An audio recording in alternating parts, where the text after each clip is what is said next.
Ukrainians are holding on to the capital city of Kyiv under intense new shelling from Russian forces. Ukrainian and Russian forces are battling in the streets of the country's second largest city, Kharkiv, and more than 200,000 refugees are on the move as the U.S. and other Western nations clamp down on Russia with more sanctions and ramp up military support for the resistance in Ukraine. But just moments ago, Russian and Ukrainian negotiators agreed to meet on the border of Belarus and Ukraine. We're live across the war zone this morning. We begin with senior foreign correspondent Ian Pannell in Kyiv. Good morning, Ian. Yeah, good morning, George. We're in Maidan Square. This country, this city, is now on a total war footing. We've been hearing the sounds of battle here, but attention's been focused on the country's second largest city, where it appears that an attempt by Russian forces to enter the city has been repelled. But I think what we're witnessing now isn't just a Ukrainian crisis, but a global one. This was the week the world changed. The post-Cold War order shaken to its core and a full-scale conflict erupting in Europe 75 years after we swore never again. This morning, Russian tanks and troops, artillery and aircraft are pummeling the Ukrainian capital Kyiv as they lay siege to the city. Once again, air raid sirens are ringing out across the capital, Kyiv. Although there's been a lull in the fighting for the last couple of hours, the fears are that the Russians have been resupplying and are ready to mount a real attack inside the city. 4 days ago, President Zelensky was saying he didn't think Russia was planning a large-scale invasion.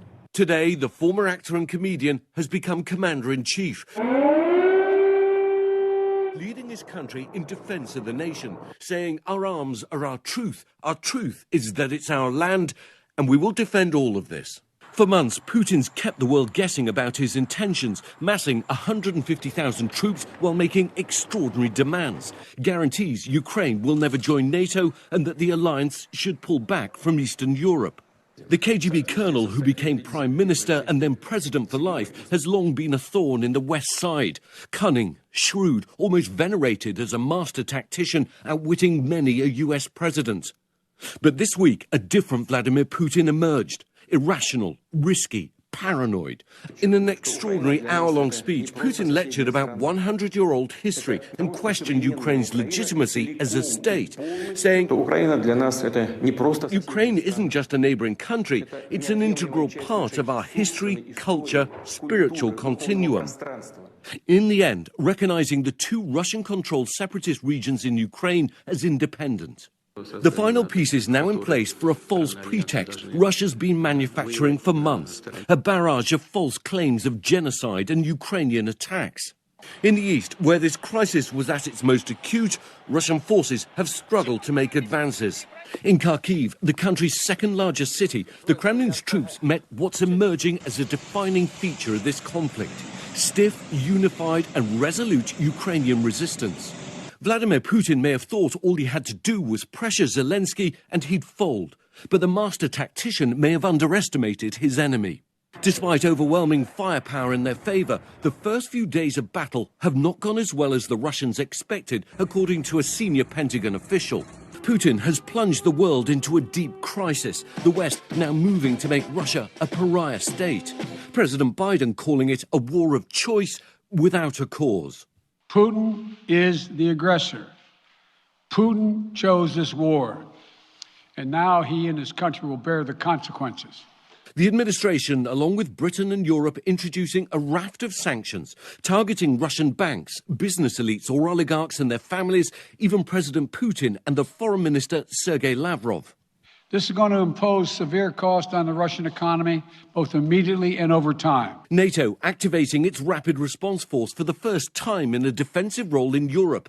Up to 40,000 troops to bolster allied countries close to Russia and Ukraine, and 7,000 American troops ordered to Europe could soon make up part of this. There is no doubt about NATO's readiness to protect and defend all allies. But the troops will not be going to Ukraine.